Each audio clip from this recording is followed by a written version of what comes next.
Good evening, ladies and gentlemen, and welcome to week 5 here of Coalition League's Summer Split. We've got the Silver Division on display today, and we've got a match between Rawr Yordlez, currently undefeated champions right now, have not lost a series in the Silver Division, versus 4th place Glacial Academy, the only team to have beaten Rawr Yordlez at all so far. And I'm Random Minion Coster. Alongside me, I've got my colleague back. It's Aderant Luna. How you doing, Luna? I'm doing good. Good to hear, good to hear. And earlier today we had a grueling best of 3 which went the entire distance, and now we've got the other two teams in the Silver Division. It's Rawr Yordlez on the blue side here. In the top lane, it's going to be Mr. Sarooks. In the jungle, it's I Never Fuiz, who was previously known as Perk Nowitzki. In the mid lane, it's going to be E-Sub 3RP Toika. I'm not quite sure how to pronounce that one. I'm going to go Toika until someone tells me otherwise. And for ADC, it's going to be Outlander Support Winter 07. And because of that E-Sub, they are going to lose a ban here in the pick and ban phase. On the red side, it's going to be Glacial Academy here, still looking for their first series win. In the top lane, it's King Tyrus. In the jungle, Pirer. In the mid lane, it's going to be Ronin XX32. And in the ADC position, Bombar Gangin's coming in. Previously, he was the support for the team. And for support, they've got newcomer Dobby 007 here for Glacial Academy. And we're going to hop straight here into the picks and bans as well. Rawr Yordlez going to miss a ban, and so they will have only 2 bans in the first stage here. It's going to be Ornn and Fizz, followed by Yuumi and Vayne here. So spreading their bans out across the lanes. Glacial Academy going with the Yorick, Lux, Heimerdinger, Aphelios, and Ezreal ban here. So interesting with the Heimer and Lux, not something that we see a lot of now in terms of picks. Rawr Yordlez going with the Set, Zac, Nico, Morgana, and Jinx here. Glacial Academy going with Renekton, Maokai, Warwick, Caitlyn, and that is not a Gangplank, that's actually a Galio here for Glacial Academy. So extremely tanky frontline. Luna, what are your thoughts on these compositions? Man. Okay, so GA, obviously they're playing Protect the President, President being Caitlyn. I mean, like you said, it's an extremely tanky frontline. They have Renekton, Maokai, Warwick, and Galio. Like, that's insane. And then with Rawr, like, they have so much CC on their team, it's almost ridiculous. Like, they have hard CC on Nico, Morg has her Q and her ult, you have the Chompers from Jinx, Zac has 2 or 3 different hard CCs, and then you have the ult from Set. I mean, this is gonna be a good game.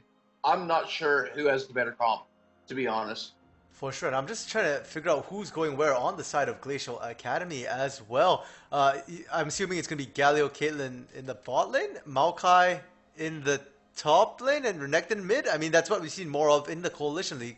But I mean, we did see Bjergsen play Maokai mid at the beginning of the summer split, so that's a possibility too. So my thoughts on it is that it's going to be Warwick jungle, you'll have Renekton top, Galio mid, and Maokai support. The infamous Maokai support. I think that will be the first time we see it here in the Coalition League. And Luna, you're one of the few people I know who actually play that. So how does that exactly work out now? Okay, so depending on runes you take, a very useful one for Maokai is Font of Life, because everything in Maokai's kit has some form of a slow or a hard CC. So that will immediately apply the debuff for your ADC to be able to heal off of that person. On top of that, you can go, most likely you'll go Aftershock, but in some cases, if you feel like you need it, you might go Guardian just for the extra shield. And personally, for secondary runes, I like to go with Transcendence and Mana Flow Band, just because Maokai does hurt early for mana. So once you get that full Mana Flow Band stacked up, having that extra mana regen is very crucial. For sure. We'll have to see how that one goes here, because I'm personally not familiar with this. I'm looking very much forward to seeing these sort of unorthodox picks here. And we now are on to the Summoner's Rift once again. It's Rawr Yordlez on the blue side, Glacial Academy on the red side. And looks like, yeah, you got it. It's going to be that Aftershock here for Double in that bot lane. So he's looking for damage here. And it looks like they might also be looking for an invade as we see both teams clustering up. But they're on opposite sides of the map, so unlikely that they'll meet here at level 1.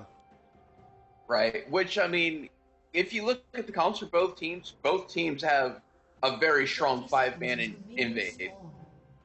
Like, Yordles, they have a bunch of chain CC that they can take easily at 1.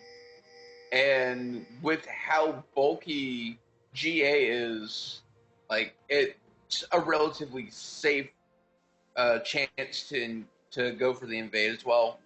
Yeah, and interestingly enough, the Dobby 007 did take the Twisted Advance here at level 1. So he was looking for a kill. He didn't take the Sapling Toss for vision here. And it looks like both sides just getting some deep vision down.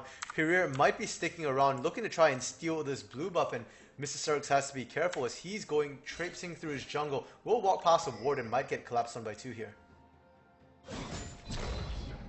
Oh, he gets the ward down, so did spot them out, and we'll have to see if they decide to still stick around. No, they're going to back out. They're not going to risk trying to take this blue buff.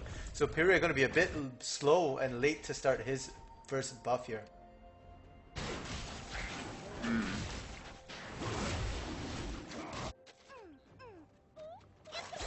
the invade not really working out for them, and he will have to solo start. Warwick is able to clear fairly safe by himself, has a lot of sustain, so it'll just be a little bit of a slower start, not a big deal here. Top lane, we're not going to have 2 tanks, we're going to have 2 bruisers going at it, so we might have higher kill potential here, and both of these champions known for early game. So who do you think wins between this Renekton set trade? Yeah, I'm not really sure. I think it might be Renekton just because he's got the easier way to regen. Whereas with Set, it's more over time. For sure, so you think he's just going to come down to who can sustain better in lane? We have to see that, but they're going in aggressively right now. Mr. Sirx getting worse with that trade, not able to return the poke with the true damage there. In the bot lane as well. A lot of poke going back and forth. The range on Caitlyn making it really hard. The Sapling Toss getting consistent damage down onto Winter 07. Mid lane, the taunt comes down. Just going to get a bit of damage down onto Toika. Not the end of the world here. And surprisingly, Ronin doing really well into this melee versus range matchup for now. And we do see I Never Freeze looking around mid lane potentially. No, he was just sniffing around, not actually going to go for a gank. So both junglers content to just farm things up for now. Look for a couple higher levels.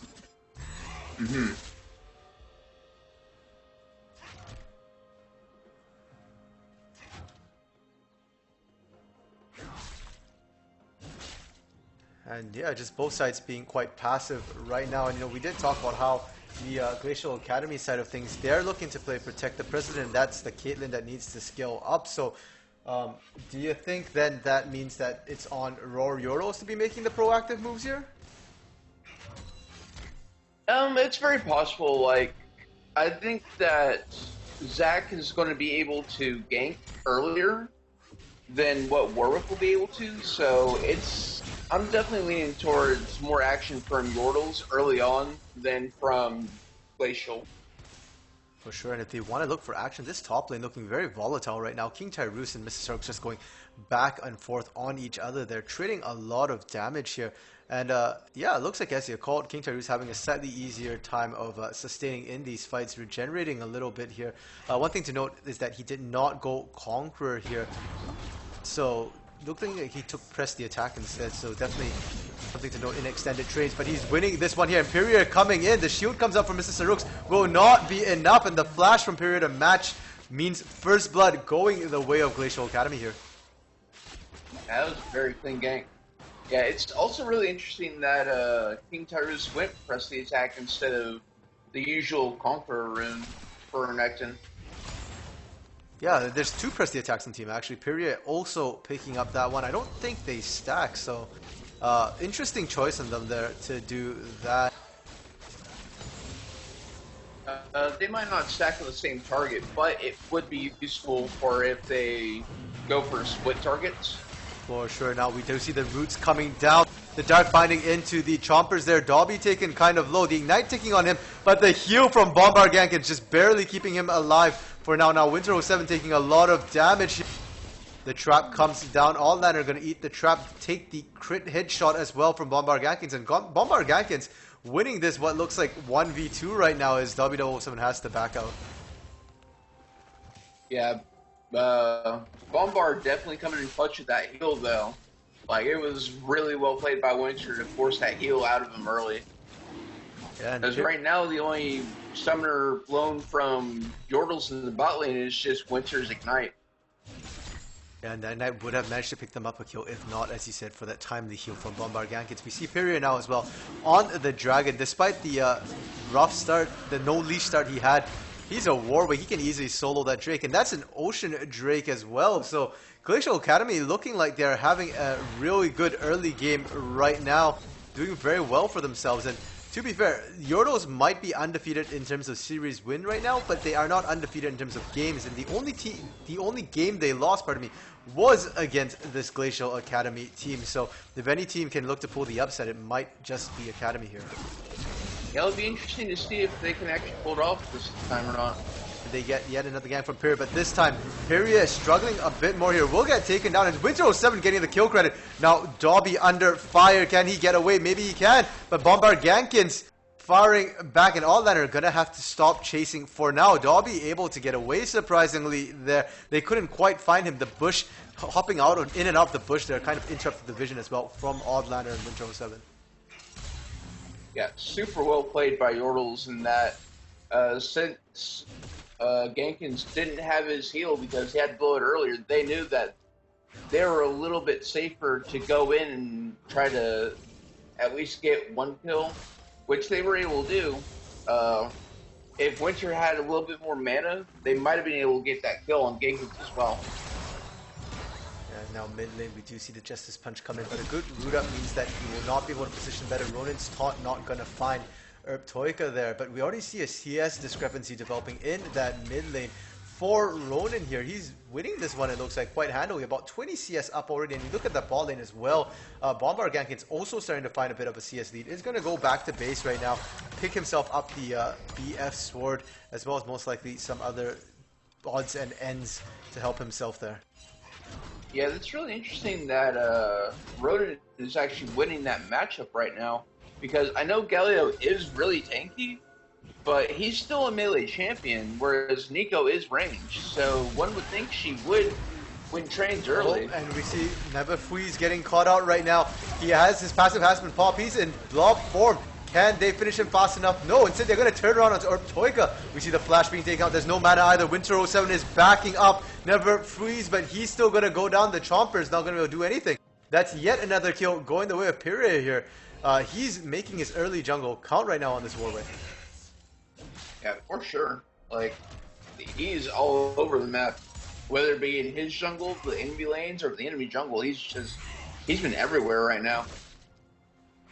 And his lanes are already mostly winning as well without him really having to intervene too much in any of them. So that's going to be really good for him to be able to continue power farming. He is up a couple of camps right now on Inebafuiz, so that is a really good position to be in as the jungler. The Herald is now available, so either team could go for a top lane. King Tyrus though going aggressively onto Mrs. Saruk's.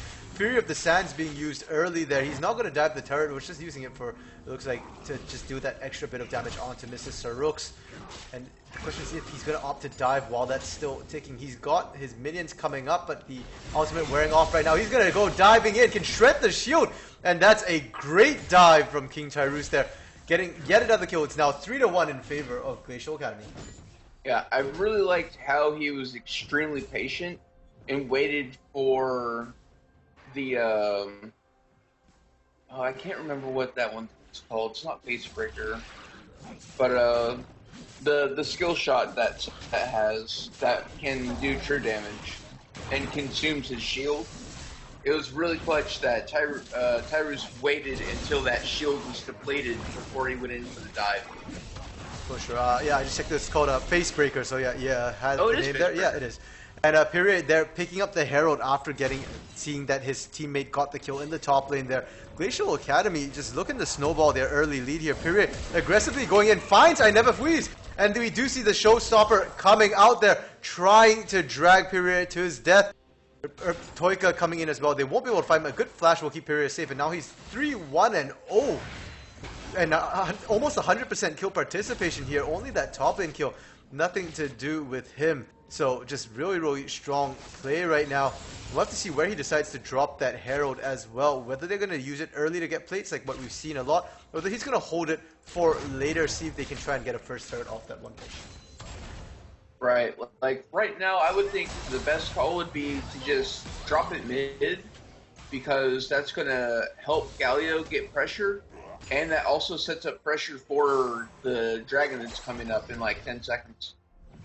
Or no, 1 second for me.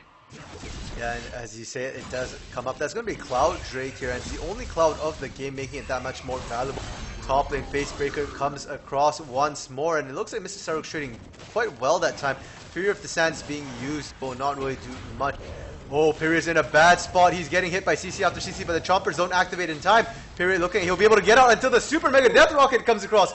Outlander picking up the 150 gold bounty, and that's going to put a stop on Glacial Academy's plans to keep snowballing with that Cloud Drake. Not exactly from downtown, but still enough damage to pick up the kill. It was a very good pick. For sure, just over the wall there, more than downtown, as you said. Now we do see an attempted gank. I say an attempt here because I Never Freeze just walked right in, and we do see the flash coming out of Ronin to dodge it. The Nico ultimate coming out will not be enough to save Toika as Dobby 007 came up. The Nature's Grasp there coming up as well. And now they're going to keep on chasing after Never Freeze. Outlander coming up. He could potentially get pinched, but no, they will be able to get out. And we might see Glacial Academy go for the Dragon now. They do have the numbers advantage on this bot side. Toika does have teleport, however, and might be able to just run straight back in. Period starting this one up right now. He's going to hop over the wall for the Infinite Duress because he's waiting for the heroic entrance from Ronin. Can they find anyone? So far, the CC is solid. And Winter 7 with a flash will get himself out to safety. Outlander as well. And that's a whole bunch of summoners blown in that ball lane. Wow, that was very clean by both Outlander and Winter for being able to get out of that. Like, just one wrong misclick would have been it for them there. Yeah, there was no vision there, so like Period just basically dove blind into that bush, that confidence to just do that. And it did kind of pay off there because he blew all the summoners in that ball, and he can easily look to revisit that. And they did manage to pick themselves up that Cloud Drake as well. Now it is going to be Mountain for the rest of the game, and while Mountain by itself, one stack of it is not that big a deal, but if you can stack it up, get that soul, it becomes a bit of a problem, especially if you are Glacial Academy. You've got a ton of bruisers. Now up top, Showstopper being used by Mr. Saruk. Looks like he's just trying to disengage from King Tyrus there, and King Tyrus happy to just leave it. He doesn't want to fight either. He just wants to farm up the minions. Mm-hmm. Yeah, I'm kind of surprised that Mr. Sarix is so pushed up, especially with Tyrus being up 2 levels on him. Yeah, I mean, Mr. Sarix does play quite aggressively here. We saw the Yorick ban against him because he's had some amazing games, but he does get his lead in the top lane. Herald being dropped in the mid lane. They get most of the plates down here. They get all but one, really. It might go down here. We do see the gang coming in from I Never Freeze, but Period was still in the area. They're just going to turn on this one. Nico ultimate coming down, only going to catch Period, but the Super Mega Death Rocket once again finding Period, taking him down, and the whole bot lane actually following up shortly. They get the double kill as they pick Ronin up, and Outlander starting to get the snowball going on this Jinx. Yeah, good answer by the bot lane from Yordlez there. Being able to come in clutch and get in the rest of that damage needed to get those kills. Good snare. Yeah, and that snare cost W007 about half his health. Pardon me, half his heart. I can't say it. Half his health bar. There we go. Oh my goodness. Yeah, but it cost him a whole lot just by being hit by that one Dark Binding there.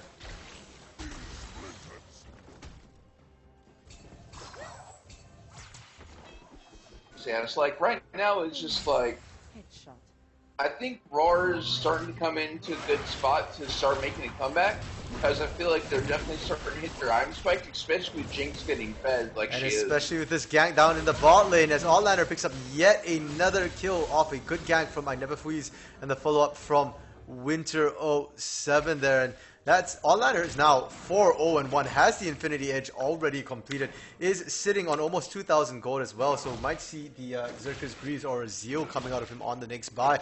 And they're going to push into this turret as well, look to pick up there's no more plates though, so there's no more gold there, and I'm not sure that they'll be able to shred it completely down and get first brick, though they're going to give it their best shot. It's going to be very close. They might get it. They actually do. Dobby's not going to get there in time. That's going to be first brick going down. Outlander now over 2,000 in his pocket. Will be more than happy to go back by and get even more combat stats here. And I Never Freeze now showing up in the mid lane. The slingshot coming through, but he's taking a lot of damage. His passive is available.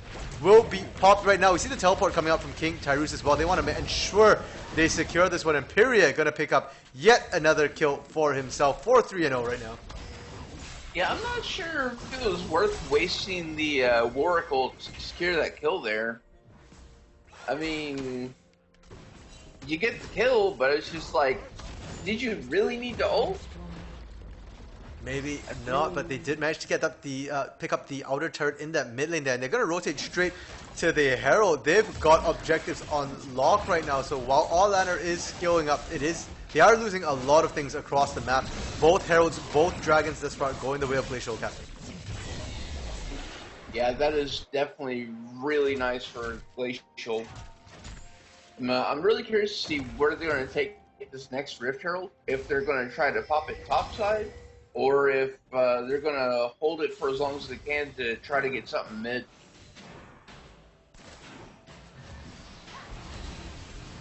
And they already did take the outer turret in the mid lane there, so they can hold it, use it to just crack the inner turret. We've seen what happens when a team manages to push all the way in on the mid lane. It sort of cuts the map in half, but instead they're going to go ahead and drop it in the top lane there. They've got Dobby as well, so that's 3 people up there, but Winter and I Never Freeze have arrived, and the knockup is good. They get a 3-man slingshot there. They're going to keep on going.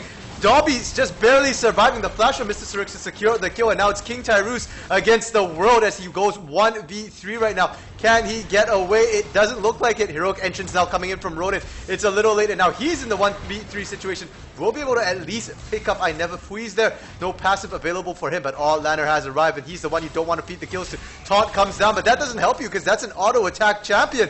Outlander more than happy to get taunted and just auto attack him. That's going to be yet another kill. He's now unstoppable. 5-0-1 here. That was a very clean fight. Like,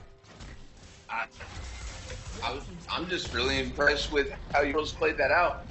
Like, that was a very clean start.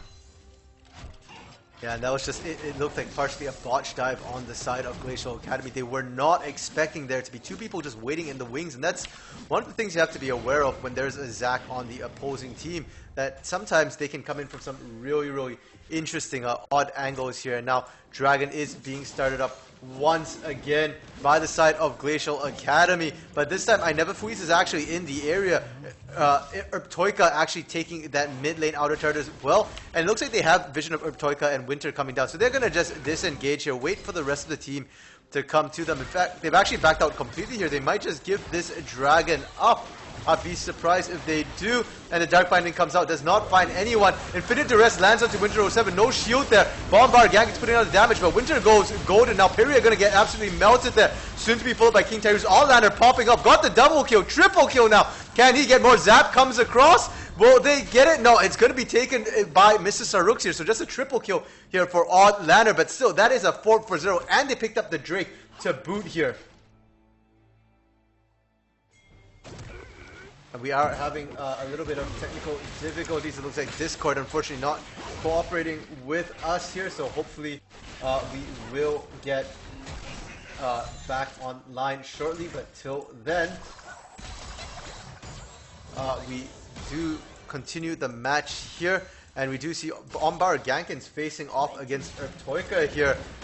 Outlander getting that mid lane inner turret, and we were just talking a moment ago about how Glacial Academy could look to drop the Herald mid, crack the turret, and split the map. But instead, it's going to be Rawr Yordlez who have returned fire and split the map in favor of themselves here. And everything looked like it was going Glacial Academy's way, but All-Liner now 8-0-2. And the whole of Rawr Yordlez suddenly up about 4,000 gold here. And suddenly things are looking a bit scarier here for the side of Glacial Academy. And I am back. And yeah, that fight at Dragon, that was crazy. Winter definitely pulling in a lot of weight there. And then Oddlander just getting that quad, like it was a quadra, I believe, correct? And that was extremely well played by Rawr Yordlez. Yeah, it was actually ended up being a triple because Mr. Saruk stole that last one from well, I shouldn't say stole, didn't give it over to Oddlander because he was a little bit far there. So yeah, but definitely a triple, and that swung the game completely in favor of Rawr Yordlez here. And yeah, you mentioned Winter being critical. He's 1-0-11 right now. Highest kill participation on his team. 12 out of 13 kills here with the assistance or participation of Winter 07. Right, and like that fight just does show what I was talking about in the drafts. Is like they have so much CC on the side of Yordlez to be able to chain stuff together that multiple people are just going to be stuck not being able to do anything for anywhere from 3 to 5 seconds, while Oddlander is just ripping into them with autos. Yeah, and you know, before this, Glacial Academy was winning the early game, and now that Yordlez seems to have just won one major team fight, found a gold lead. Do Glacial Academy need to panic? Do they need to particularly start making desperation plays, or what does Glacial Academy need to do to sort of try and win this game out here? If anything, they needed to take down Oddlander, like straight up. He is the carry. He is the bulk of their damage. Instead, it seems like they found Toika here. They're going to be able to take him down before the ultimate procs. Top lane, Mr. Saruk's going toe-to-toe with King Tyrus. And Oddlander might get caught out here, but Period does get hit by the Chompers. The slow is applied. They might be able to get the pull as well. And Super Mega Death Rocket comes across. This time, it's whiffing. The first one that we've seen Oddlander miss here. Dark Binding just short as well, but Mr. Saruk's showing up. He teleported from behind. Now, Heroic Entrance does manage to catch Mr. Saruk's here. But everybody else is still there. Oddlander still putting out the damage, but Oddlander now being collapsed on by Bombard Gankin. They do manage to get Perrier, and it's somehow Oddlander who picks that one up from far, far away. And now he's turning on to Bombard Gankins as well. Looking to see if he can hunt him down. Bombard in a very, very bad position here. Getting caught out. Chompers there. The 90 caliber net misses the Piltover Peacemaker as well. The autos from Oddlander will be able to take this one down. He's now legendary 10-0-3 here. Oddlander is out of his mind. This is the guy 80 is carry playing you want to extremely see. well. Yeah, definitely the AD carry you want to see. And honestly, just watching him perform makes me very hyped for next week's matchup between him and ST Snugglebutt as well. We did see ST Snugglebutt earlier today. Also going really huge on the Caitlyn and Ezreal. Mm-hmm. And now they're just going to push up this bot lane inner turret here. Dobby and Perrier just trying to defend, but they are two melee champions. They can get poked out under this turret here. The Nature's Advanced Grasp coming across will lock Mr. Sark's down for a little bit, but Nefuiz has arrived. They get the knock up, and that's more than enough damage from Oddlander to come out. Mr. Sark's being the one to secure that kill for himself, and he's now 4-3-4 after a bit of a rough start to the game. King Tyrus not going to bother to defend his base at all. He's instead trying to split push, draw pressure away, and he's going to apply a ton of damage to this turret. It looks like it'll be okay because Rawr Yordlez backing out here. They don't want to continue pushing this.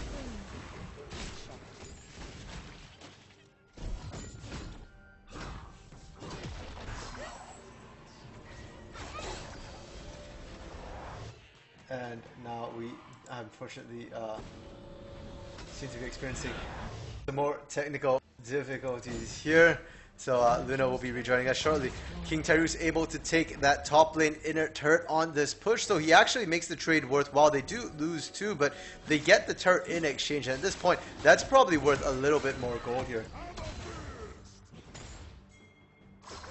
And Yordle's resetting a little bit. They have quite a bit of gold to spend. Oddlander with the Runan's Hurricane, Infinity Edge, and the Mortal Reminder as well right now. Able to just shred through a lot of these tanks. And they're just playing around Oddlander, which makes sense when he's this far ahead. He does have a 700 gold bounty though, so it has to be careful that he does not just get popped there.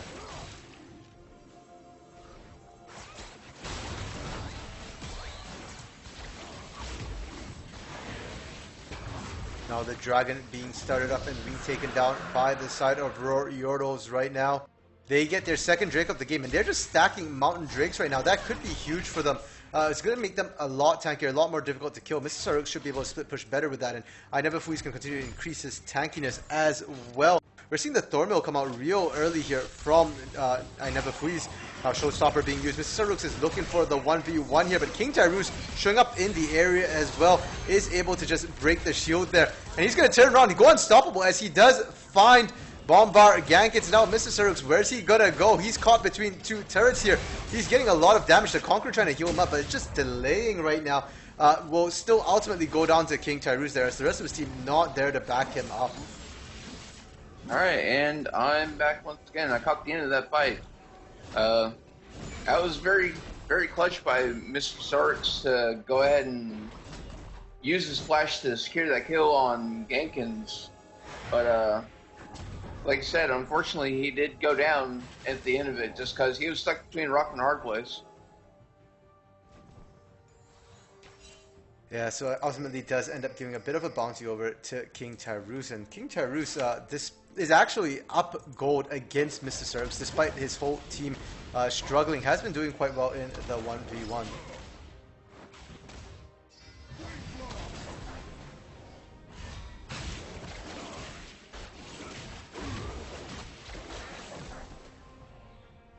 And just a bit of a stall here from Rawr Yordlez as they aren't exactly pushing the advantage very much. A little surprising considering what we've seen of Yordlez in the past. They tend to be that team to just, once they start pushing, they just never let up and they just keep pressuring non-stop.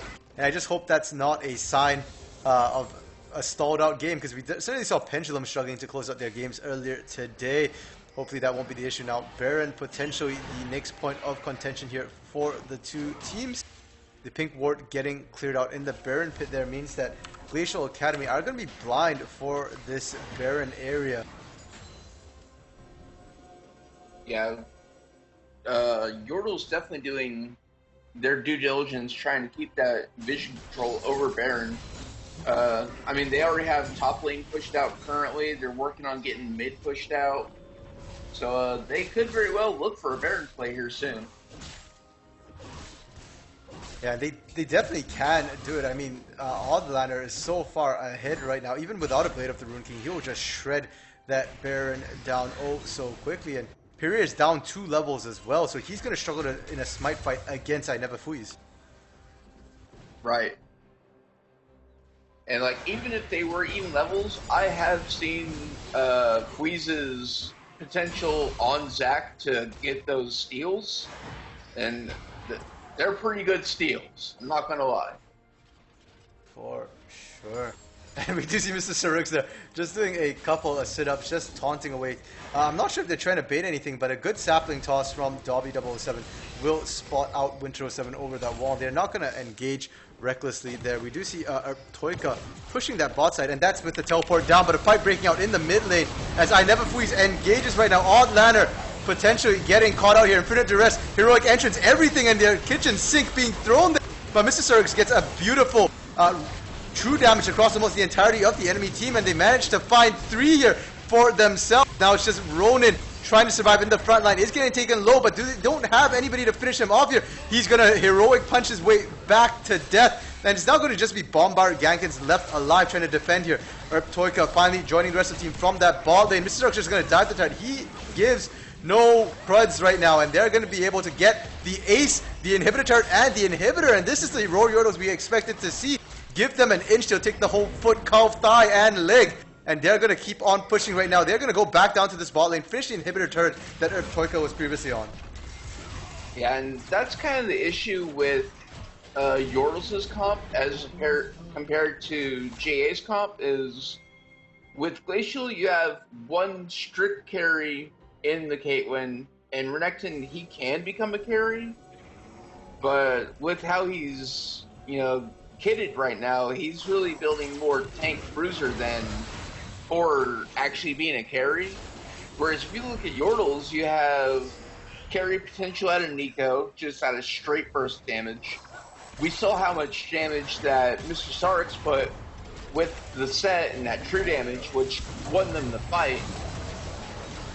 And if Odd doesn't get completely stomped on, this is a good fight. And wow. he isn't getting completely stomped on. Instead, it's Pyrie and Dobby going down. King Tyro's diving that backline. But what are they doing? That's a 3v5. Ronin and Bombard Gankin's nowhere even close. Ronin had the heroic entrance there, but decided not to, and decided that discretion is the better part of valor right there.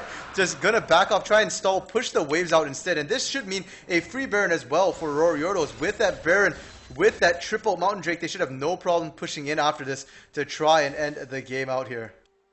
Right, and like the best part in this scenario is top's already slow pushing for Yordles.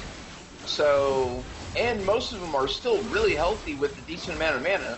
So they can just go straight to the top lane right now without needing to back if they chose to.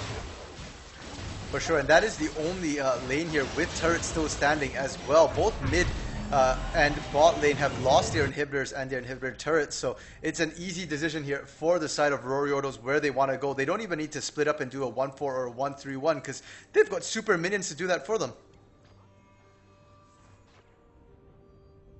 Yeah, for sure. And we do see them go back to buy the rapid fire cannon coming out here for Odd Lanner in the mid lane. A lot of support utility items here. We see the Twin Shadows as well as the GLP for Toika there, along with the Glacial Augment. So if they catch anybody stepping out too far, they can just CC them and pop them right down with Odd Lanner, shredding them down, as well as the damage coming from Mr. Sarooks as well. The Death Stance and Blade of the Ruin King have been doing a lot of work, but instead Yordle's going up the mid lane, and that Justice Punch interrupting the slingshot there. Unfortunately, will not be enough to keep Ronin alive as he's in the midst of the entire enemy team. It's going to be Please picking that one up. Super Mega Death Rocket comes across, but it doesn't hit anybody valuable. It doesn't hit anybody low on health, and they get the double kill. Never Freeze picking that one up, and they're going to come here for the final push. Can they stop this? It's going to be a 3v5. King Tyro's diving in. Hasn't used the Fury of the Sands yet. He goes down without using his ultimate.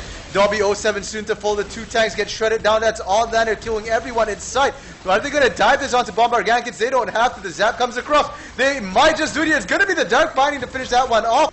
An ace at the hands of Winter 07. At about 32.5 minutes, the game goes to Rawr Yordlez here. Man, that was a crazy game. Like, it was definitely looking really good for Glacial Academy early, but I mean, as soon as the rest of the Yordles came online after Jinx was fed, it was pretty much GG. Yeah, pretty much GG indeed, and much faster, cleaner finishes here from these teams, and that's what we want to see here. And yeah, this is sort of the Rawr Yordles that we've come to expect.